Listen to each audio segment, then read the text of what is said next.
നിങ്ങൾക്കറിയാം, ഇത് രാമായണ പാരായണം തുടങ്ങുന്ന ദിവസമാണ്. രാമായണം എന്നാൽ രാമൻ്റെ അയനം എന്ന് മാത്രമല്ല, രാമനിലേക്കുള്ള യാത്ര കൂടിയാണ്. ഉത്തമ വ്യക്തിത്വത്തിലേക്കുള്ള യാത്രയാണ് രാമായണ പാരായണവും രാമക്ഷേത്ര ദർശനവും എന്നാണ് പൊതുവേ വിശ്വാസികളുടെ പ്രമാണം.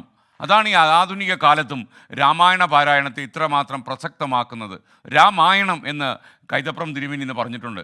ഇരുട്ട് മായണം, നമ്മൾ വെളിച്ചത്തിലേക്ക് കടക്കണം എന്നാണ് വേറൊരു രീതിയിൽ ആളുകൾ പറയുന്നത്. ഇന്ന് കർക്കിടകം 1, വിശ്വാസത്തിൻ്റെയും ജീവിതചര്യയുടെയും കൂടിച്ചേരലാണ് മലയാളിക്ക് കർക്കിടക മാസം.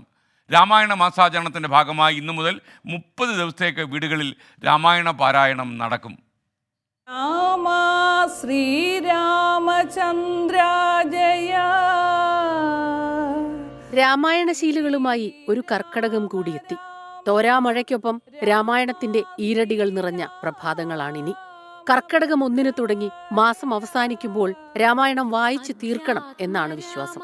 സ്ത്രീകൾ ദശപുഷ്പം ചൂടി മുക്കൂറ്റിയില ചാലിച്ച് നെറ്റിയിൽ തൊടും. സൂര്യൻ കർക്കടക രാശിയിലൂടെ സഞ്ചരിക്കുന്ന സമയമാണ് കർക്കടക മാസം. കള്ളക്കർക്കടകമെന്നും പഞ്ഞക്കർക്കടകമെന്നും കർക്കടകത്തിന് വിളിപ്പേരുകളുണ്ട്. കർക്കടം കഴിഞ്ഞാൽ ദുർഘടം കഴിഞ്ഞു എന്നൊരു ചൊല്ലും പഴമക്കാരുടേതായുണ്ട്. അടുത്ത 11 മാസങ്ങളിലേക്കുള്ള ആരോഗ്യ പരിചരണത്തിന് കർക്കടകത്തിൽ തുടക്കമാകും. ഉഴിച്ചിലിനും പിഴിച്ചിലിനും ഔഷധ സേവയ്ക്കും പറ്റിയ കാലം കൂടിയാണിത്.